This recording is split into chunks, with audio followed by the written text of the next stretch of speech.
Yeah, that's the way it is. Anyway, how's it going to you out there, Cyberland? Your boys from Table 5, courtesy of the Sports Bar, my man Adam Fuller. Me, your boy, trying to be blessed, John Jay. This week, we're going to talk a little bit about A-Rod, Braun, some of the NFL hits. I want to get into Michael Vick as well. And we'll end it with our segment at the end, which is last but not least. But first up, let's get started, man. You wanted to give us a quick baseball update? Yeah. I mean, quick baseball update. I mean, the Dodgers, as far as local teams, they still on fire. They got about a 9 to 8 game lead in their division over the Arizona Diamondbacks. So looks like they're in good shape. About 30 games left. The Braves are in pretty good shape. To me, it's going to be probably National League, Braves, Dodgers, Pirates, Reds, and the Cardinals as far as the 5 wild card teams in National League. American League, it's a little bit more wide open. Yankees starting to get hot a little bit, but Boston has the best record in the league. Tampa Bay's pretty hot. The Yankees, Tigers. So it's going to be, I think, a little bit more interesting coming down stretch of American League than National League. National League, to me, is like pretty much set with those 5 teams.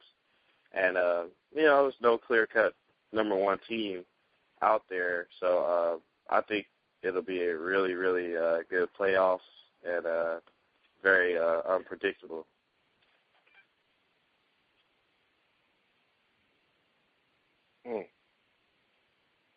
Dodgers in first place, huh?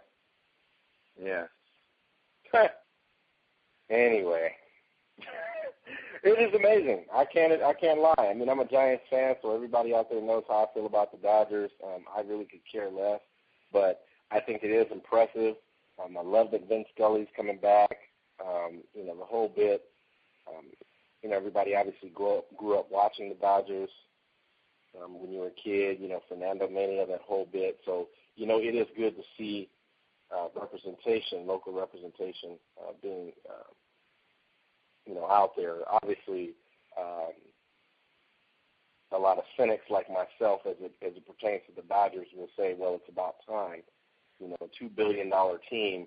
Let's see it translate on the field. So, I had no idea that it would happen like this, but the baseball postseason is a tricky animal.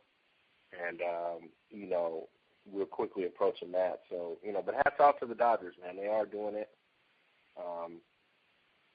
So it is what it is. But let's continue with the baseball theme, man. Obviously, I know that the topic has been burnt to a crisp pretty much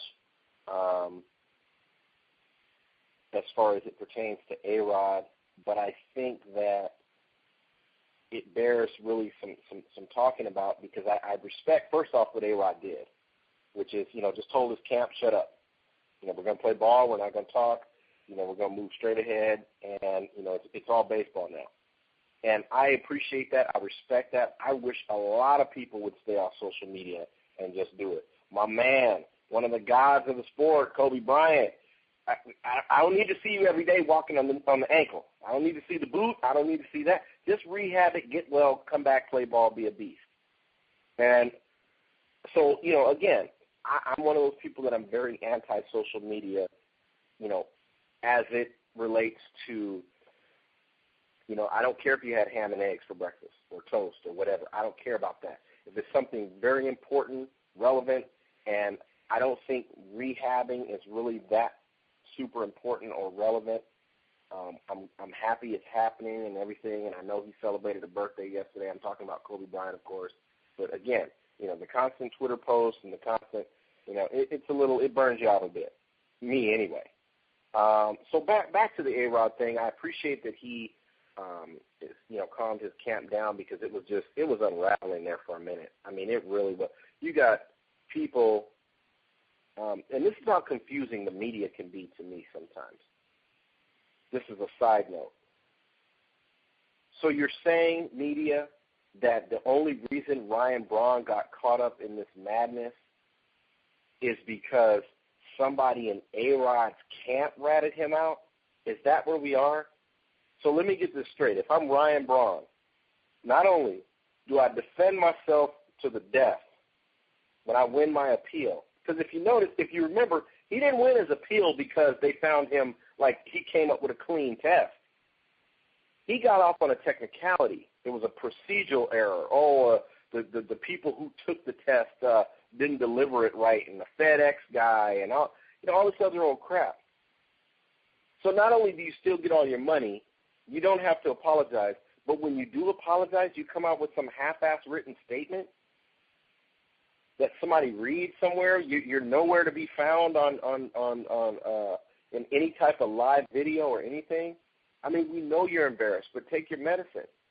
Because the way they are crucifying A-Rod, the way they are after A-Rod, it is amazing. And he's played well since A-Rod's played well since this whole thing popped off. I mean, the bomb he hit last week, man, you talk about justification. That was a bomb. And, the Yankees just may be all right. Jeter's coming back. This may have been a spark that they needed. So, I don't really understand the obsession with crucifying A-Rod. I've never seen him in handcuffs. I've never seen him in the backseat of a police car. I've never seen him on trial for spousal abuse and all this other stuff. I've never seen that. And so I don't know where all the hatred and the venom comes from. The dude is very well spoken. He's very smart. He's a real intelligent guy. He knows the game. And, it's the same gripe that you can make for just about, most of the baseball players that are out there.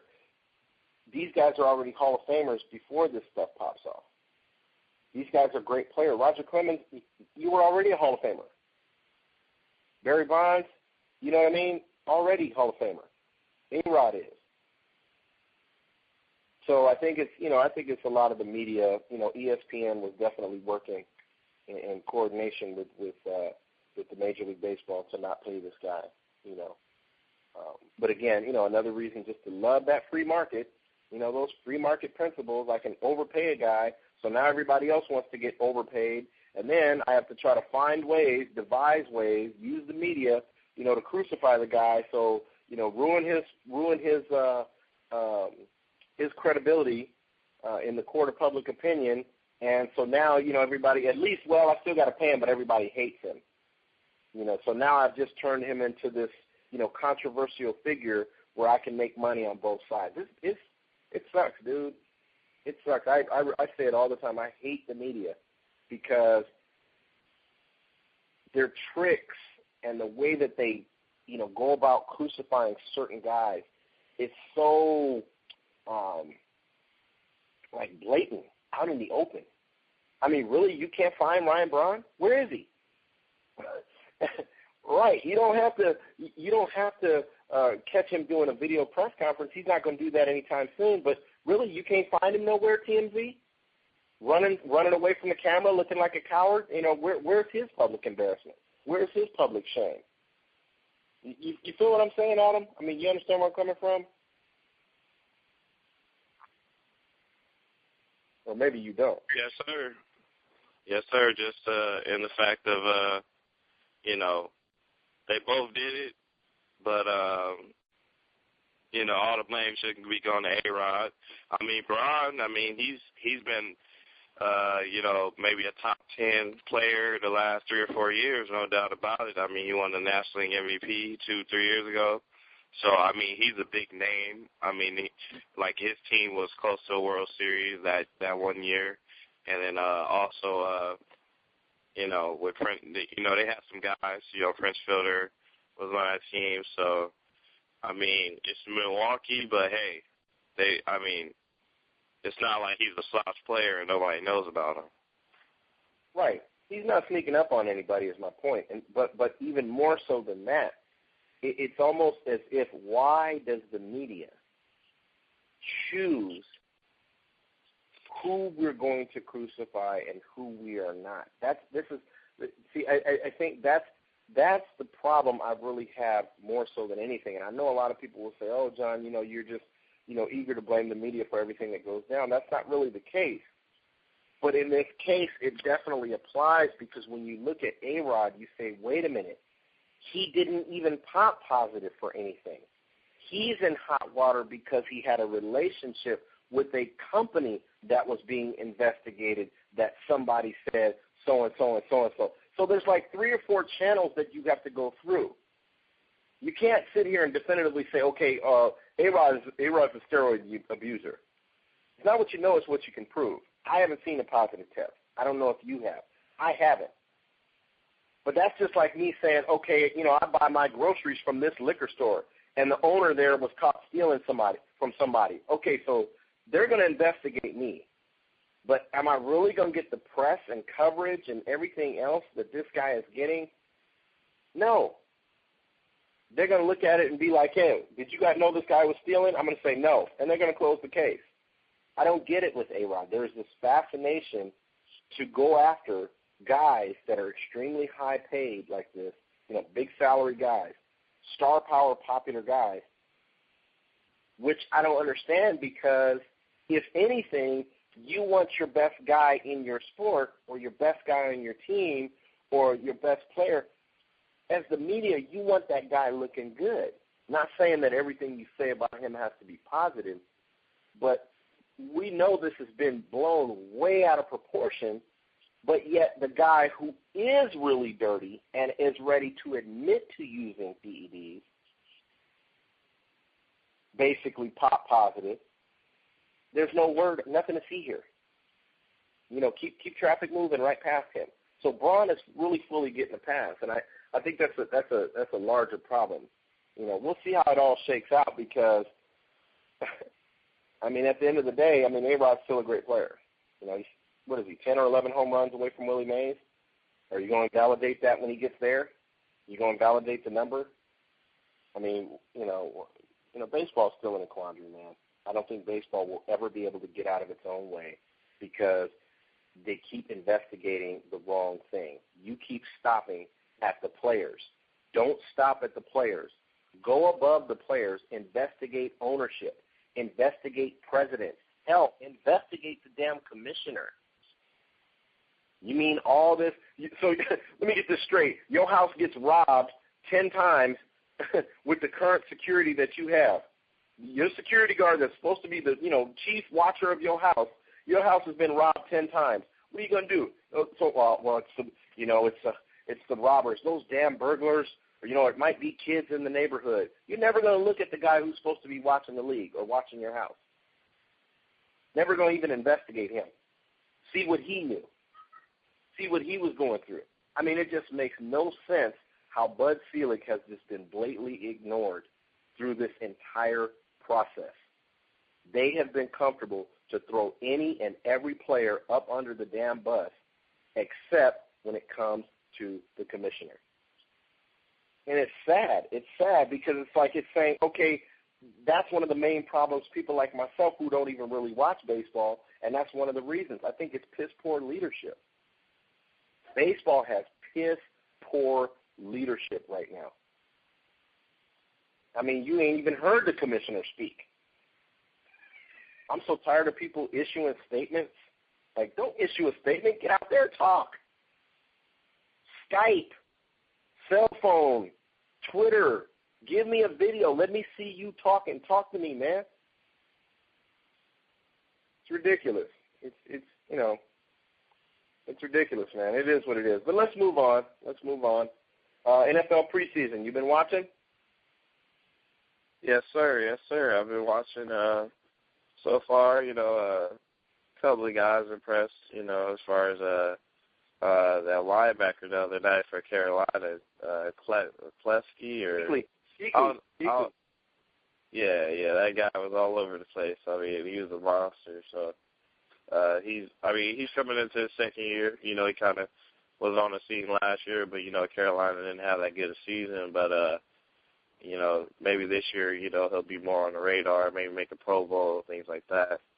And then also, just paying attention, my boy Mike Willie, from the Chargers, they got a couple of injuries to receivers right now, so maybe he could be able to get on the roster and make some things happen for their team. It'll be interesting to see if that happens. And then last night, the Raiders, did you watch that game? No, I was actually at work, and they didn't even have the game on at work. I don't know why, but yeah. So I'm surprised. I know Terrell Pryor looked good. Flynn kind of struggled with the first team. He threw 2 picks, and then also their defense gave up 27 points in the first half. So that's not a good sign for the Raiders. But we'll see. I think Pryor might end up winning that job. We'll see. I think he should be the starter. I really do. I think to me, those are the two of the biggest stories this preseason that I've seen. Is I think that Pryor should win that job in Oakland, and it'll be a totally different, style for them because, the Oakland Raiders are notorious for not grooming guys. They're used to just bringing, these free agents in and never young guys, Rich Gannon and people like that. These older cats, they tried to do it with Palmer. It didn't work out. The Raiders are notorious for that, that free agency, and they haven't had a homegrown, groomed talent in a long time. I know they didn't draft Pryor, but, he is a young guy, and I think he deserves the opportunity. The other one is, Vince Young.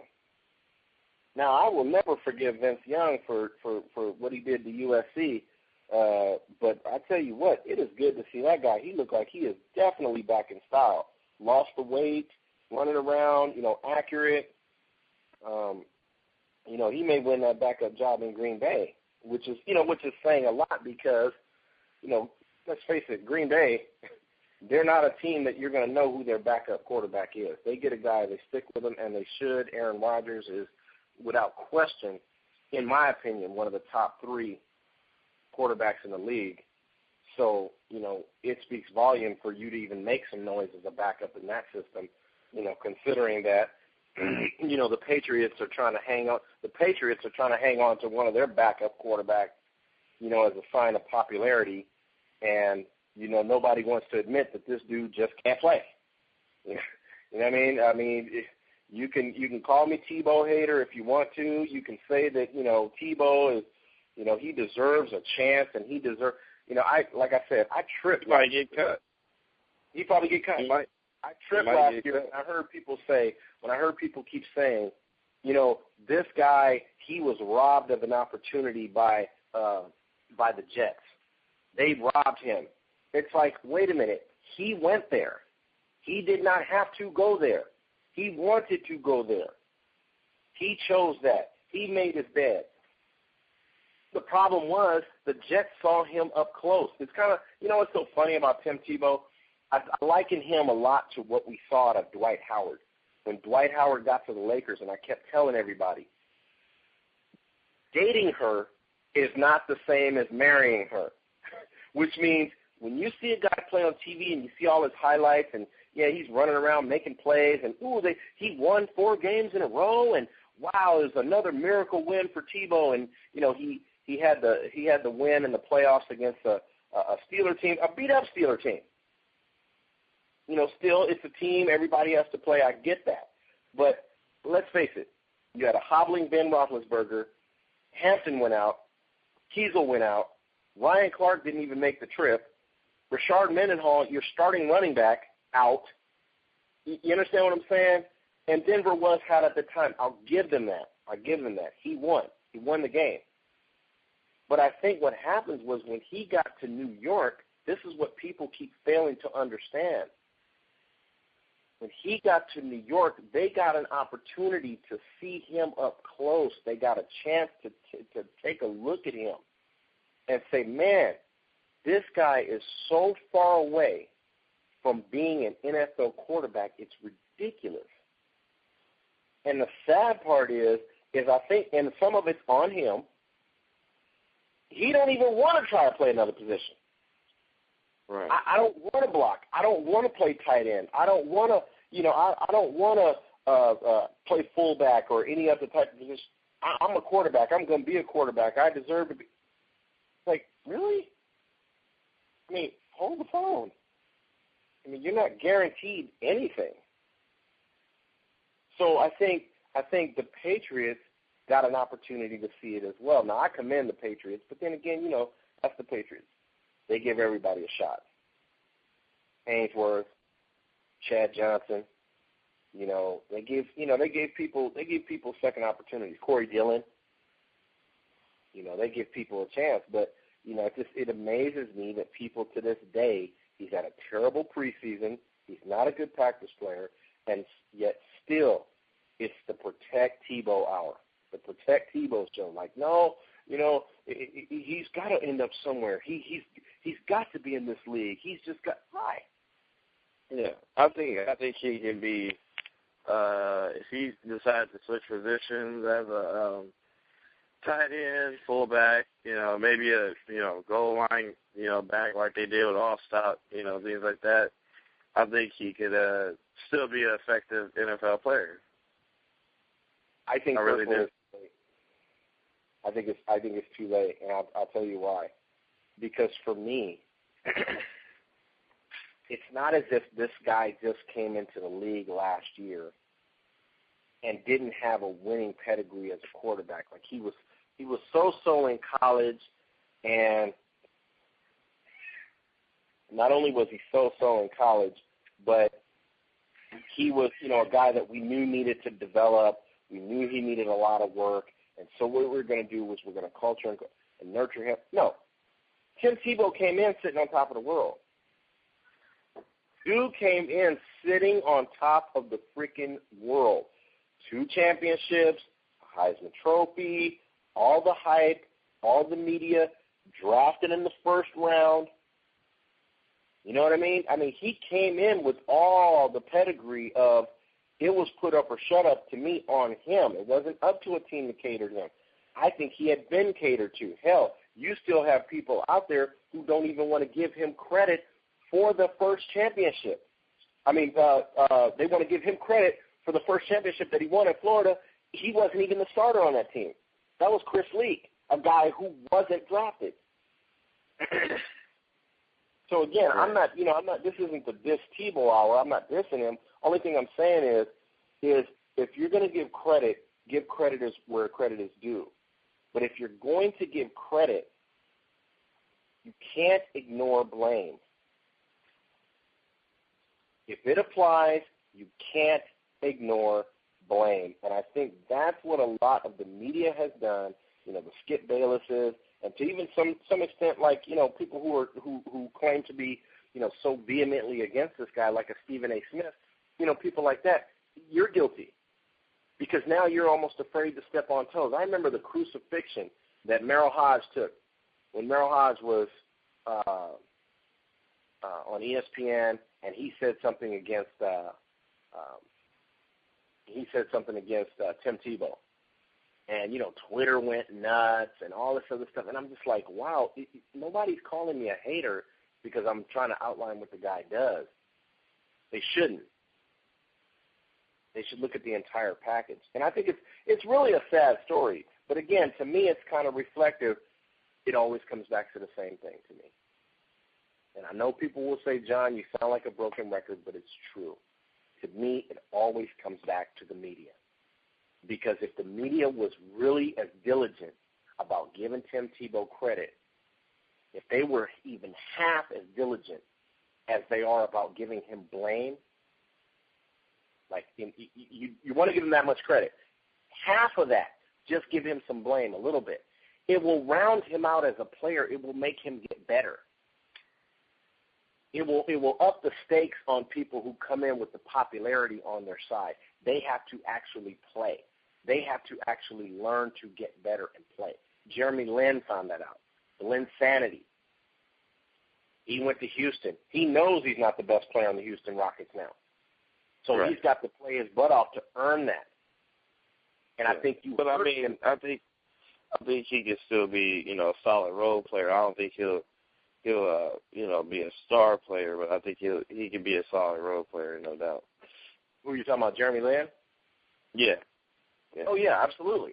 Absolutely. No, he won't be a star player, but he can be a dynamite role player. And I think that's the thing with Tim Tebow. But somewhere along the way, somebody told Tim Tebow that, you're too good to be a role player. You're too good to play tight end. You're too good to come in situations and run around and make plays. You're too good to be split out at wide receiver and not have to, not take snaps and just be in there as a decoy. You're too good to cover punts. Stuff like that. Which, at the end of the day, listen, I'm one of those people that I feel like if you think you deserve to be in a certain position, work for that. Earn that. Go for that. There's nothing wrong with that. There's nothing wrong with you thinking, okay, I am an NFL quarterback, and damn it, that's what I'm going to do. I understand that.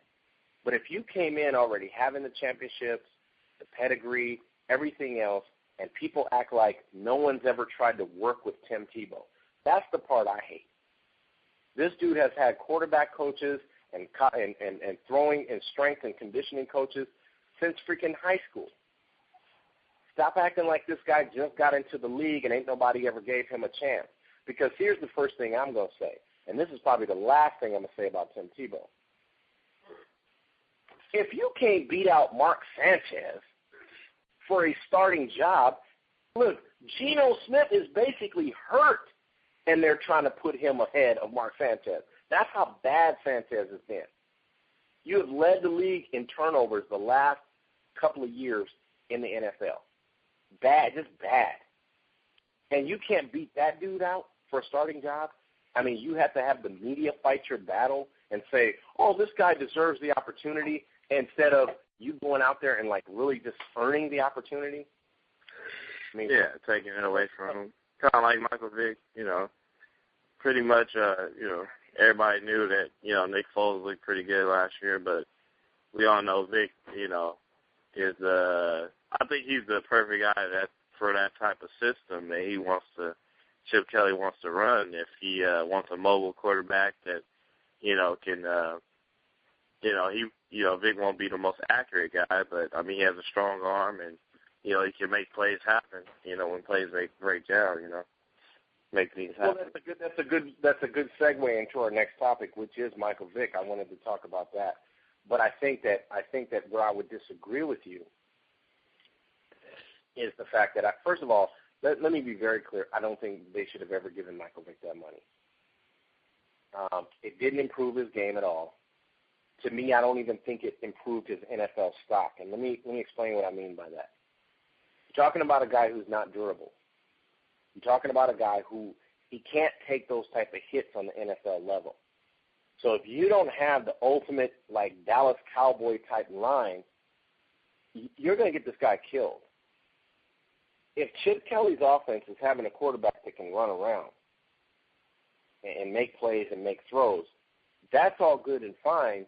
But at the end of the day, I think that Philly was more so under pressure to start Michael Vick because of the money they gave him, as opposed to him just out and out being this dynamite player where, Vick, we had to give it to him. Vick, he had to, he was that man. He was, you see guys, it's funny. When you watch sports nowadays, and I think we're at that age where we watch sports and we look at sports different because we're grown-ass men. And so we see other grown men playing a sport for fun, but it's high stakes. Money, women, there's a lot of pressure. There's everything. We look at it. And so we kind of see it different, the business side of it, the number side of it. But you can still see guys that stand out. You can still see, guys like Puig who, you never heard of the guy. And he comes in and it's just bombs away. He can play his butt off. Everybody knows that. My opinion, Foles should have been the starter. But I think that due to pressure of money, due to the pressure of Philly fan has sort of gotten comfortable, I think, with Michael Vick being their starter. They're okay with it. There hasn't really been this outcry for anybody to really put any pressure on Michael Vick as far as, as it pertains to the starting job. I personally don't think that he wouldn't start for me. He wouldn't start for me. And I know a lot of people will say, you must be crazy. Why are you hating on Michael Vick? Yada, yada. I don't hate the dude at all. to me, he's an undersized quarterback. I don't think the league anymore. They were for a minute there, but I do not think the league is Willie Beeman's anymore. Any given Sunday, the little small, fast, quick guy who can run around. And Michael Vick is a great athlete, great arm. He can play the game. And a guy like RG3 is actually taller than Michael Vick, but he's still considered small, Right. And RG3 has much better, to me, what I like to call court awareness. Yeah, much more accurate, much better court awareness. His thing is that he needs to understand, in my opinion, he needs to understand that he's not Michael Vick. Get down, slide, kind of get out of the way. Don't take the unnecessary hit. I think that's his problem. But I think once he gets that down pat, it'll really be all good.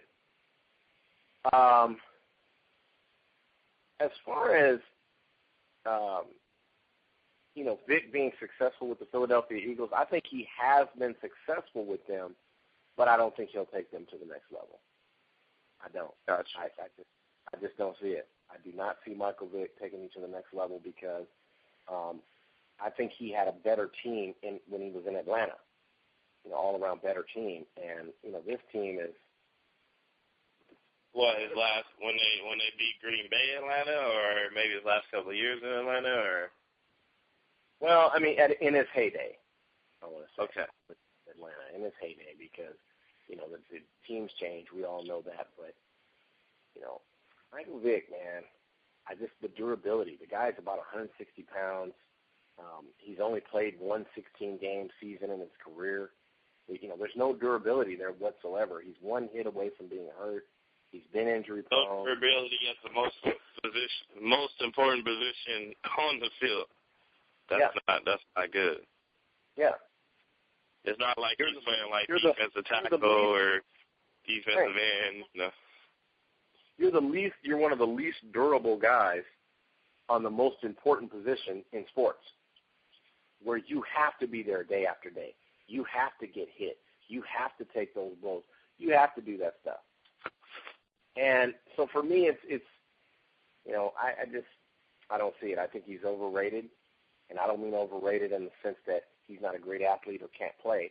I just mean his value was overrated just in that contract. And I think they really choked him. They really strangled themselves with that contract. I think the Eagles are going to regret that contract for a long time because guys that come in, any guy that you bring in at quarterback now, they're going to be able to say, you gave Michael Vick $100 million, where's mine?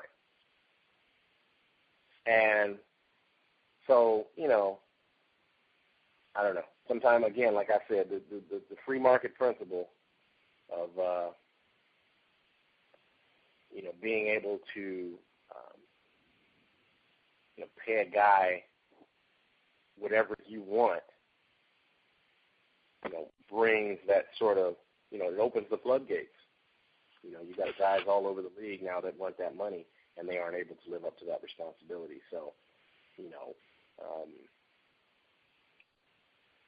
just a tidbit on Michael Vick. Also, NFL hits have been a big deal. I think this one's going to get away from us quickly.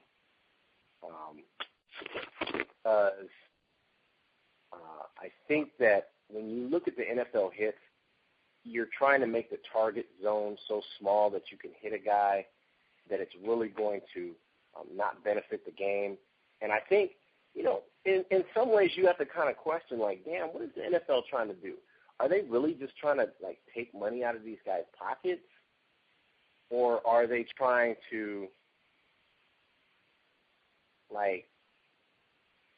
you feel where I'm going with this? What are you trying to do? The whole thing about the defenseless receiver, that's the main part. That's the main rule that just 50-50 right now, Well, what it looks like, honestly, it looks like guys are, in my opinion, it looks like guys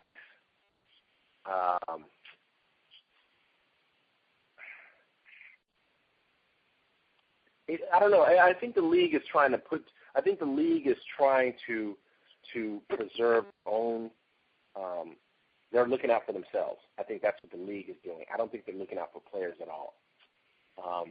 Again, we talked about this before, where we think that I thought that players should either have waivers or they should sign something to say, hey, look, 5 years from now, you can't come back and sue me.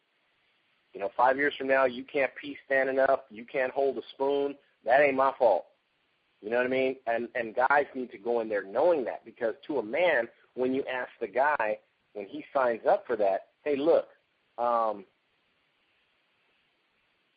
you going to, when you ask the guy to a man, hey, are you going to play this game knowing in 5 years, it's going to take you 10 minutes to get down a flight of stairs? Are you still going to play this game? To a man, they're going to do it. They're going to do it. Come on now. You can't stop these guys.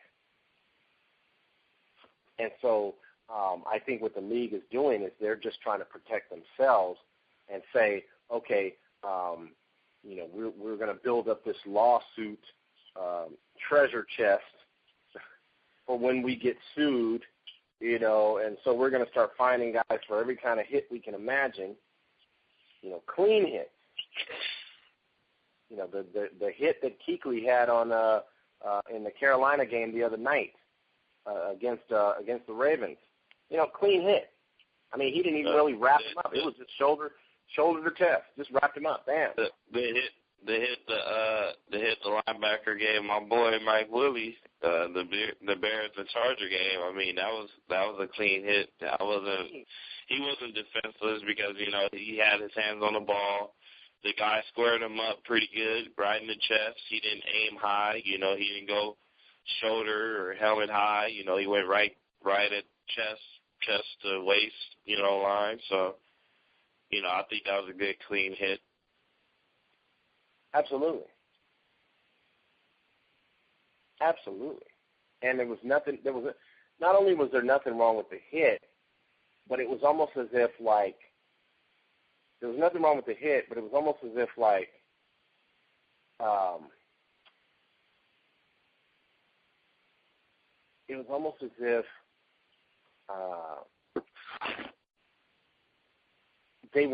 they're looking for these big hits to really set a statement in a game.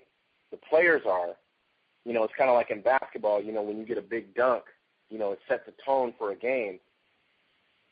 And we know that's what the game is built on, and it's almost like the league is sitting back going, okay, as soon as that happens,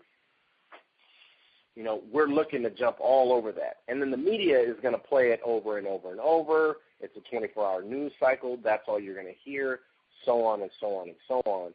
And then, that's where the problem arises. But, again, NFL hits, they're what built the game.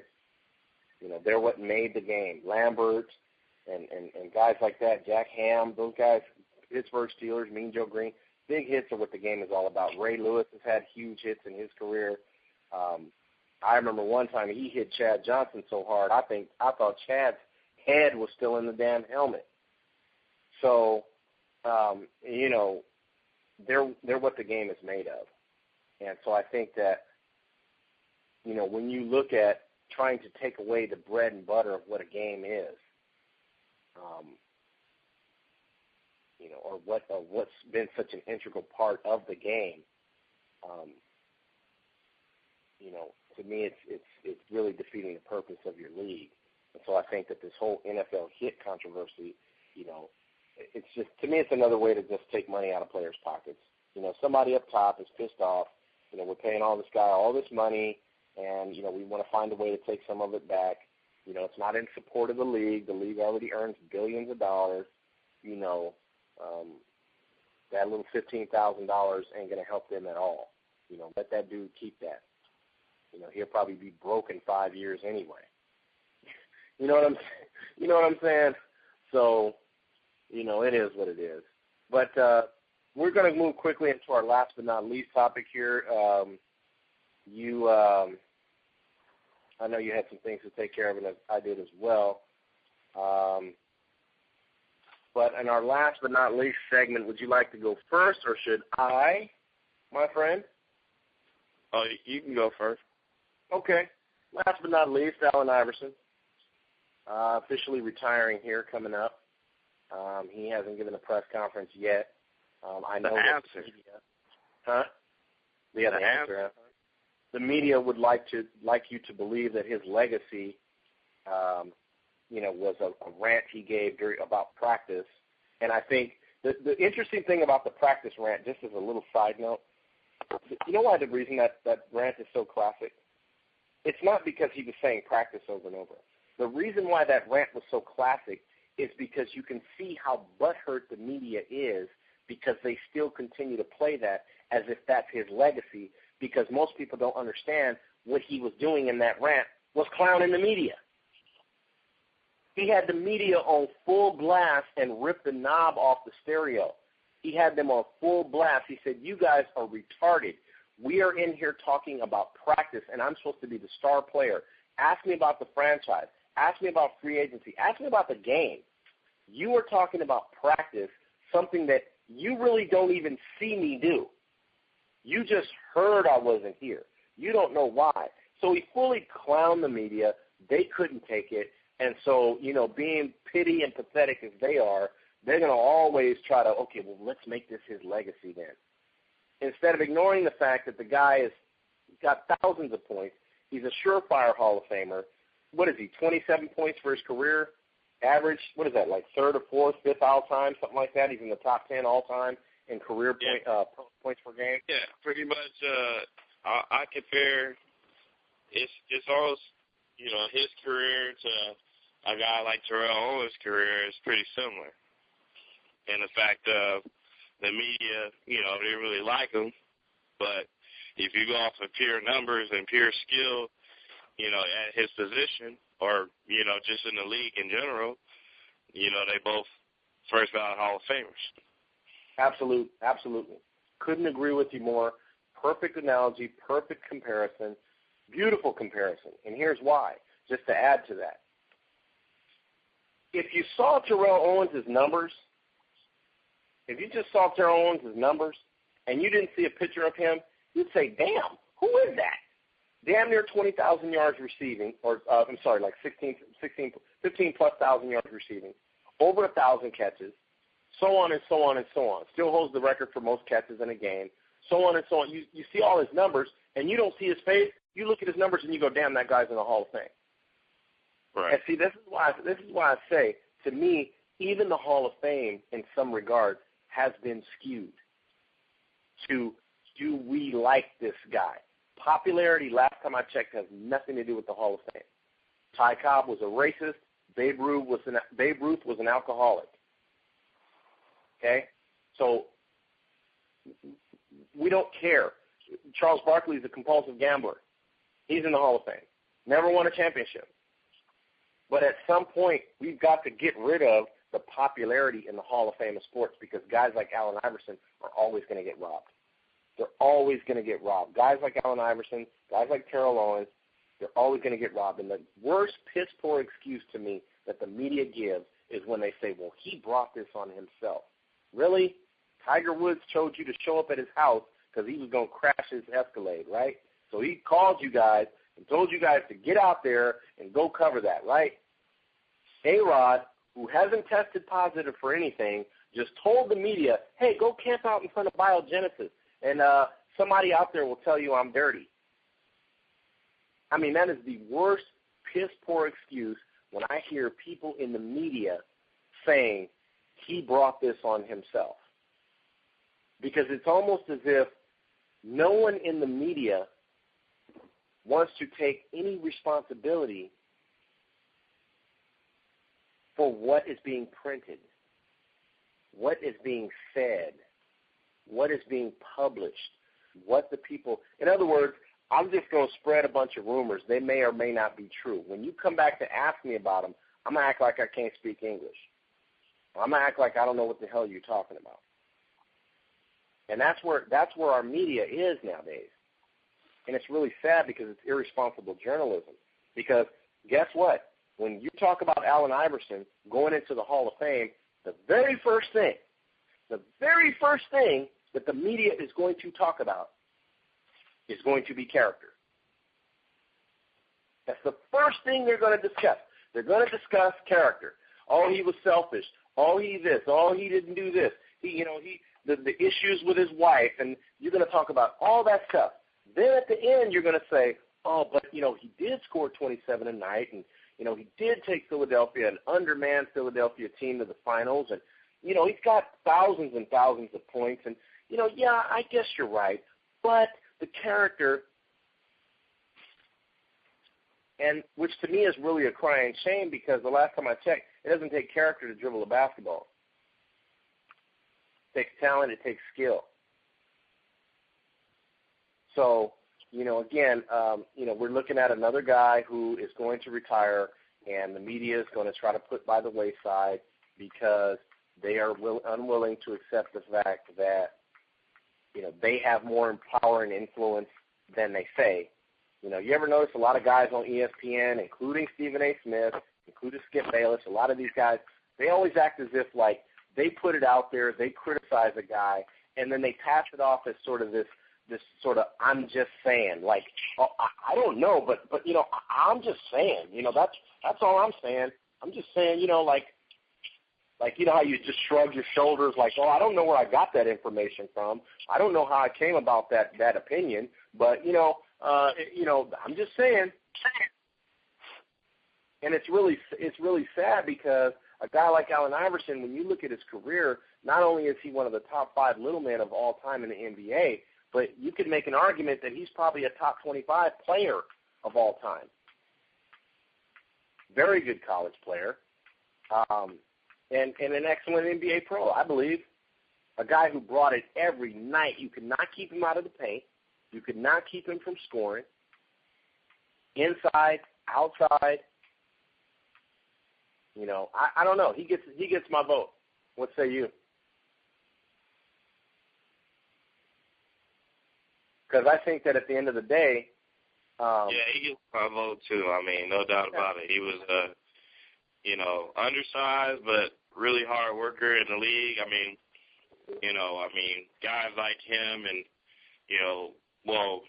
even going smaller like Nate Robinson, Earl Boykins, those guys have to work a little bit harder, because they, wasn't the height requirement or things like that. Just had a lot of heart, a lot of dedication, a lot of hard work in the gym to improve their game to where, they was one of the best, or, they maxed out their ability.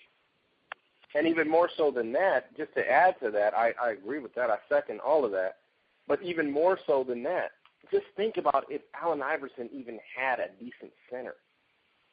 Just think if Allen Iverson had, because here's what one of the biggest misconceptions that people have about Allen Iverson. I don't think he was a selfish player. I think he may or may not have been a selfish person. You can argue that. But I don't think he was a selfish ball player.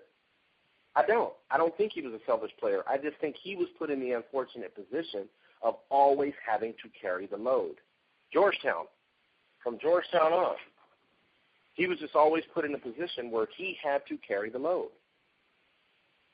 And so when you put a guy in a position where he has to carry the team, what's going to eventually happen is that guy is going to start to believe, and if he's as arrogant and cocky and good as Allen Iverson was, he's going to gladly embrace that role. But, what's going to happen is eventually, the guy's going to look up and say, okay, I'm comfortable carrying this load. I can do it. Give me the ball. Get out of my way. We've seen that with Kobe Bryant. We've seen that with Kobe. The year after Shaq left, Kobe couldn't be stopped. The next year after Shaq was gone, 2 years later, Kobe couldn't be stopped. And he had to endure the selfish tag and he's all about himself and he's a hot dog and, he's, ball hog, and he had to endure all that. But Allen Iverson, again, pre-real free agent era, in my opinion, still very free agent era. We're talking like I don't want to say pre-2000 because he came in '97, but I think that Allen Iverson, free agency wasn't what it is nowadays. Even in that time, 2000, 2001, you didn't have guys switching teams overnight.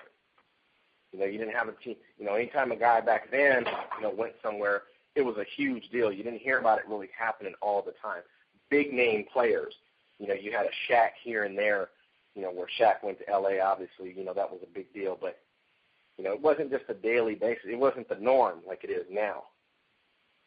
And so even when he went to Denver, Allen Iverson, when he went to Denver, and he was clearly the best player on that team, but they wanted to put Melo in that spot.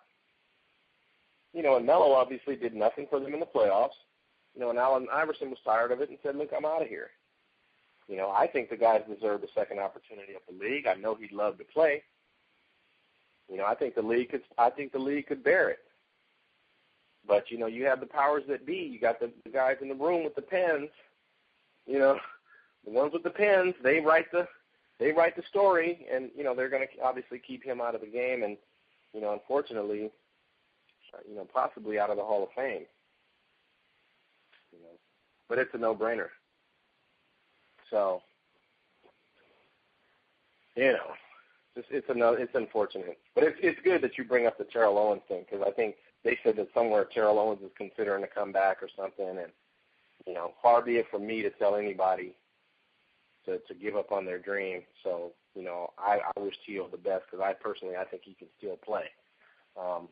Especially in a league where, you're trying to take big hits away from the guys. Obviously that is a plus to that. Right. Is that guys' careers obviously will be extended, by making the game less violent. So, he has an opportunity. I'd sign him. I'd sign him. As much trouble as guys get into nowadays, and, as quick as a guy can be at a concert and say something stupid and, get suspended and stuff like that from the league, hey, you always need some receivers in the wings, some extra players. So, anyway, you got a last but not least for me this week, man, or are you going to pass? We got, college football, coming up next Saturday, college football Saturday. I think the first game of the college football season next Thursday. So, get to see some regular season football, and then week after that,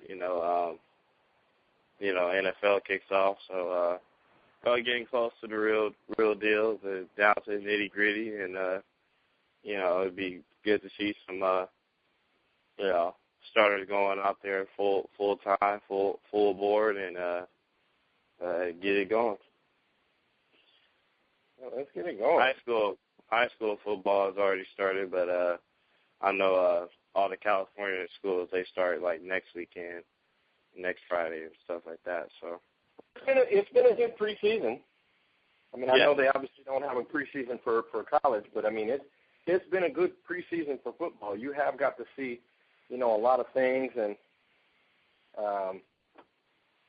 but then again, football preseason usually is good because it seems to be the shortest season out there, and there's so much action that you chomping at the bit when it comes back around. So it's been a good preseason. We'll see what the season has in store. Obviously, we'll be watching our respective teams, and we'll have a lot more to talk about next week and the weeks to come.